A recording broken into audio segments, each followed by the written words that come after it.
So hello everyone, स्वागत सभी की नई वीडियो में। लेके आ गया आप लोगों के लिए लेक्चर नंबर 19। एंड आज के इस लेक्चर में जो है हम देखने जा रहे हैं प्रोग्राम्स। भैया प्रोग्राम्स किस चीज़ पे बेस्ड होने वाले हैं? तो जो हमने लूप सीखे उसकी अंडरस्टैंडिंग को बिल्डअप करते, उसकी चीज़ों को यूज़ करते ताकि आपकी अंडरस्टैंडिंग बिल्डअप होगी एंड आपको ईजी लगने लगेगा लूप, राइट।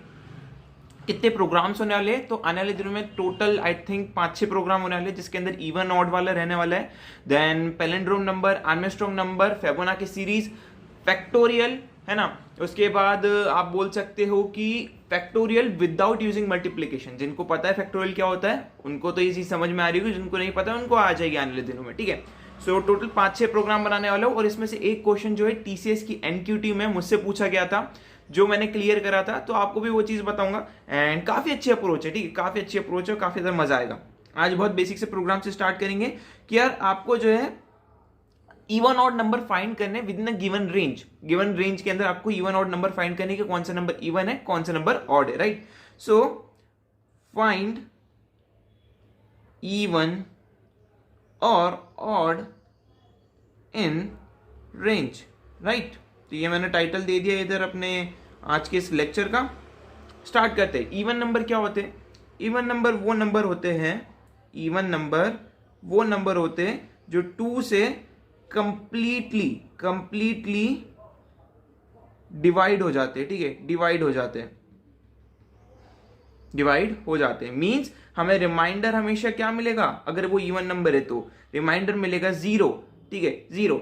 भैया एक एग्जांपल, अगर मैं 4 को 2 से डिवाइड करूं, ठीक है, तो 2 2 4 इधर आ जाएगा 0। तो ये अगर हमारे पास रिमाइंडर हमेशा 0 बचेगा सो वो हमेशा एक इवन नंबर होगा, ठीक है। अदरवाइज अगर वो नंबर अदरवाइज ऑड, अगर वो नंबर 2 से डिवाइड होने पे हमें रिमाइंडर में 1 देगा। भैया एग्जांपल 3 को डिवाइड करें 2 से, 2 1 2 1। अगर वो हमें रिमाइंडर में 1 देगा तो वो एक ऑड नंबर है, ठीक है। सो यार बहुत बेसिक सी चीज है, बट मैंने आपको क्या बोला है? With in a range. तो आपको क्या करना है? एक ऐसा प्रोग्राम लिखना है जिसमें यूजर जो है स्टार्टिंग पॉइंट देगा। सपोज स्टार्ट मैंने बोला कि 1 से स्टार्ट करो, ठीक है, और एक एंडिंग पॉइंट रहेगा, वो यूजर की इच्छा से रहेगा, ठीक है, वो यूजर अपनी इच्छा से देना चाहता है। सपोज यूजर इनपुट में इधर लिख देता हूं, ठीक है, यूजर इनपुट लिख देता हूं जिसमें यूजर ने मान लो एंटर कर दिया 15। तो आपको 1 से लेकर 15 तक जो है फाइंड करना है कि कितने नंबर इवन है, कितने नंबर ऑड है, ठीक है, और उन नंबरों को प्रिंट करवाना है, राइट। बहुत इजी प्रोग्राम है, तरीका मैं आपको अभी बताऊंगा, ठीक है। अभी सबसे पहले हमें सोचना है कि कौन सा लूप यूज करे जाए इधर, ठीक है। सो देखो, वाइल लूप से भी ये चीज हो सकती है, फॉर लूप से भी ये चीज हो सकती है, लेकिन मैं आपको बोलूंगा कि आपको यूज करना है फॉर लूप। क्यों फॉर लूप यूज करना? आपके सामने आंसर है, हमारे पास स्टार्टिंग पॉइंट भी है, हमारे पास एंडिंग पॉइंट भी है, और फॉर लूप जो है स्टार्टिंग और एंडिंग पॉइंट पे वर्क करता है। हमने सीखा था अपने लास्ट वाले लेक्चर्स में, ठीक है। तो अगर आपको स्टार्टिंग पॉइंट गिवन हो और अगर आपको एंडिंग पॉइंट गिवन हो तो मोस्टली ट्राई करना क्या, फॉर लूप यूज करो।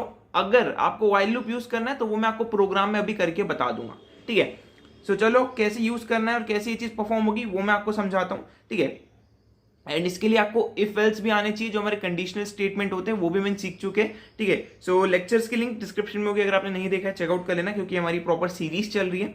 सो चलो देखते हैं। फॉर लूप को मैं जो है यहाँ पे फॉर लूप में आई को मैं 1 से स्टार्ट कर दूंगा। अब आई की जगह आपको जो देना है आप दे सकते हो, हमने सीखा था लास्ट लेक्चर में।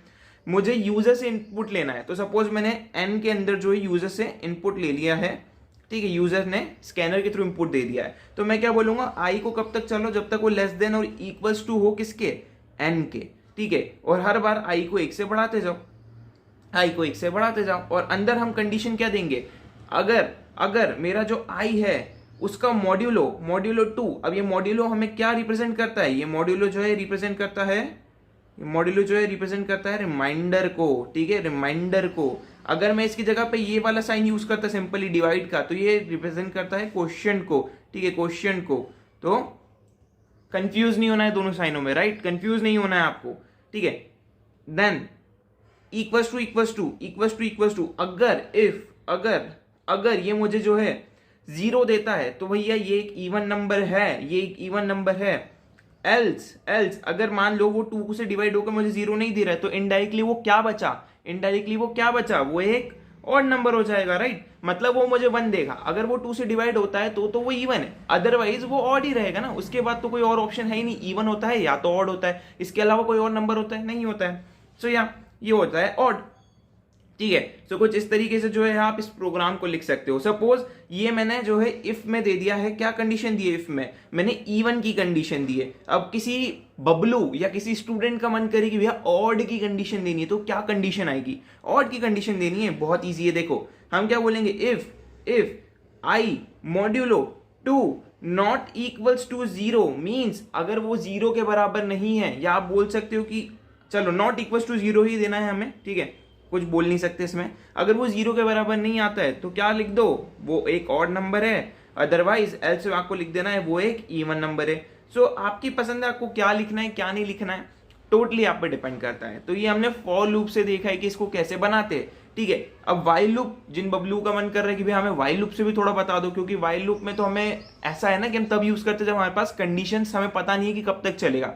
वाइल लूप में हम उसी लिए यूज करते हैं, बट काफी सारे लोग उसको जो है नॉर्मली सिंपल प्रोसेस में भी यूज करते हैं, उसको यूज करा जा सकता है, ठीक है।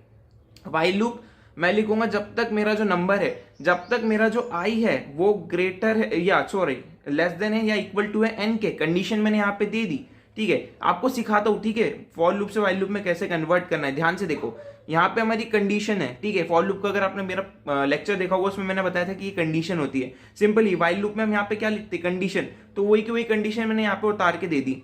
अब मैं बोल रहा हूँ कि यार क्या, अब मैं बोल रहा हूँ कि इफ, अंदर वही इफ में वो इवन ऑड वाला कॉन्सेप्ट आप लगा देना, ठीक है, जो अभी हमने ऊपर देखा, इवन अगर एल्स है तो वो ऑड है, राइट। ये होने के बाद लूप से बाहर निकलने से पहले मैं क्या बोलूंगा, i equals to I plus 1, I को 1 से बढ़ा दो। ये क्या है, इनिशियलाइजेशन। यहाँ पे देखो, यहाँ पे मैं इनिशियलाइज कर रहा हूँ, इस चीज को इनिशियलाइज कर रहा हूँ, ठीक है। तो यहाँ पे हमने इनिशियलाइजेशन कर दिया और देन अगेन ऊपर आ जाएंगे, तो ये ऊपर आएगा, फिर चेक होगा कि क्या आई n से छोटा है या बराबर है। अगर छोटा है तो अंदर दे दो, या बराबर है तो अंदर दे दो, उससे बड़ा हो जाए तो बाहर कर देना, ठीक। तो कुछ इस तरीके से हमने दोनों तरीके देख लिए। अब इसको कोड करते हैं और काफी ज्यादा मजा आएगा आपको कोड करने में भी। चलो सीधे लेके चलता हूं आपको अपनी कंप्यूटर स्क्रीन। सो यार मैं आ चुका हूं अपनी कंप्यूटर स्क्रीन पे। यहाँ पे हमारा लेक्चर नंबर 19 है। यहाँ पे मैं एक फाइल क्रिएट करता हूँ E1, ओके, फाइल का फर्स्ट नेम कैपिटल होना चाहिए,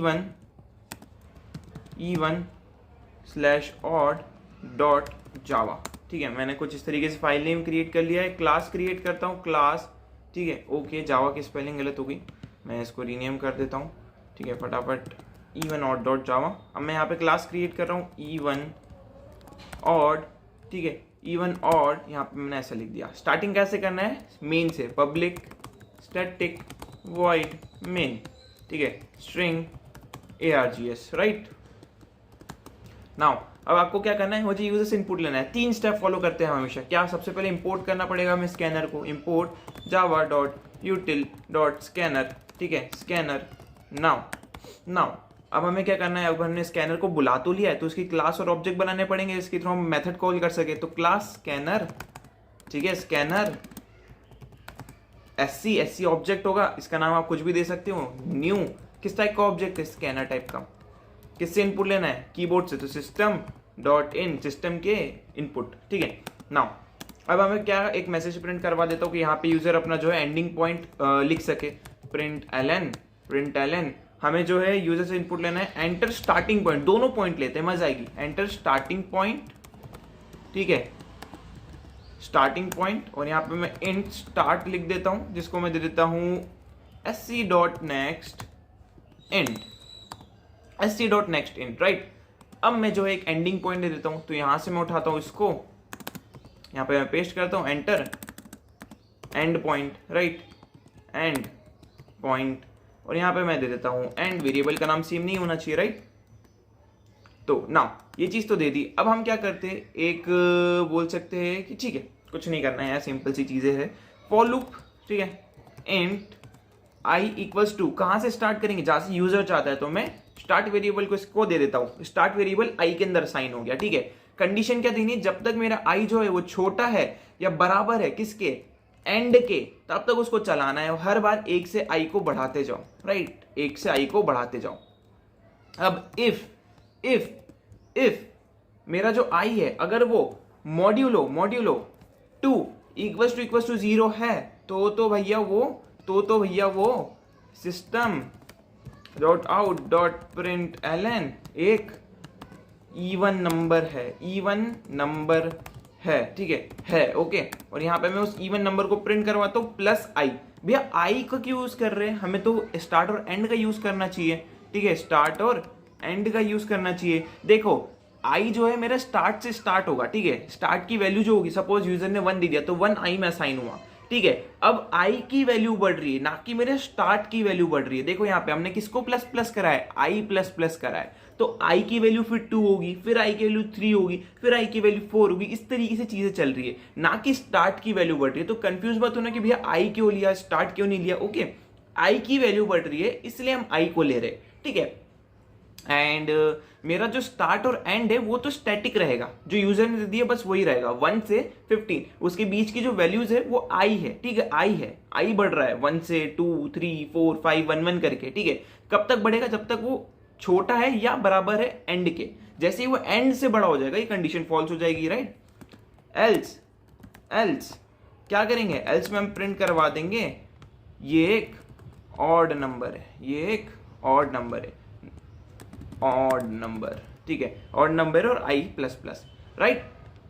सो ये हो चुका है हमारा प्रोग्राम रेडी बिना किसी गलती के, ठीक है। रन करेंगे, एक भी एरर आपको देखने को नहीं मिलेगी इस प्रोग्राम के अंदर। सो देखते हैं ये आगे स्टार्टिंग पॉइंट सपोज यूजर ने दे दिया मुझे 1 से चाहिए, ठीक है। एंडिंग पॉइंट मुझे चाहिए 15, ठीक है। तो देखो 15 ऑड है, 14 इवन है, 13 ऑड है, 12 इवन है, 11 ऑड है, 10 इवन है, 9 ऑड है, 8 इवन है। तो लाइक दैट आप खुद डिवाइड भी करके देख सकते हो, पूरी सही वैल्यू दी है, ठीक है। भैया ये तो हो गया फॉर लूप, ये तो हो गया फॉर लूप। वाइल लूप से करके बताओ, वाइल लूप से देखना है हमें, ठीक है। तो वाइल लूप बाकी मैं आपको सजेस्ट करूंगा कि फॉर लूप ही यूज करना जब आपके पास एंडिंग एंड स्टार्टिंग कंडीशन हो तो, ओके। नाउ मैं क्या बोल रहा हूं इधर, इंट आप कैसे इसको मैं कैसे करूं, okay let me do this thing. Int I equals to start, I को स्टार्ट से स्टार्ट करना है, राइट। अब मैं बोल रहा हूं कि आई जब तक लेस है और इक्वल है एंड के, सिंपल फॉर लूप वाली कंडीशन इधर लिख दी मैंने, ठीक है। अगर ऐसा है तो भैया ये दोनों कंडीशन आपकी रहेगी, चेक कर लो इसको, ठीक है। और जैसे ये कंडीशन चेक हो जाए, आई को किससे बढ़ा दो, आई को, तो यहाँ पे आपको आई +1 कर देना है, ठीक है, आई +1 कर देना है। गलती से मेरा सिस्टम ऑफ हो गया था, ठीक है। सो मैंने आई +1 कर दिया, इसको रन कर देते हैं, ठीक है। एंड यहाँ पे मैं दे देता हूँ 1 और मुझे चाहिए 10 से इनपुट, ठीक है। सो देख सकते हो 1 2 3 4 5 6 7 8 कौन सा इवन है कौन सा ऑड आपके सामने आ चुका है। सेम चीज़ है, लेकिन आप देख सकते हो ना कितना सारा लिखना पड़ा इसके अंदर हमें। ये चीज़ ना करनी है, इसीलिए हमने जो है यूज़ करा था फॉर लूप का। एंड आपको भी मैं यही सजेस्ट करूँगा कि आप फॉर लूप ही यूज़ करें, ये वाला। एंड ये इजी पड़ता है, सिंपल सी बात बोलूँ तो इजी पड़ता है, ठीक है। इस कोड को एक्सेस कर लेना, डिस्क्रिप्शन में गेटअप की लिंक मिल रही होगी। जो नोट्स मैंने आपको पढ़ा है वो भी आपको डिस्क्रिप्शन में मिल जाएंगे गेटअप के अंदर ही, तो जाके एक्सेस करो। See you next video, till then take care, good bye.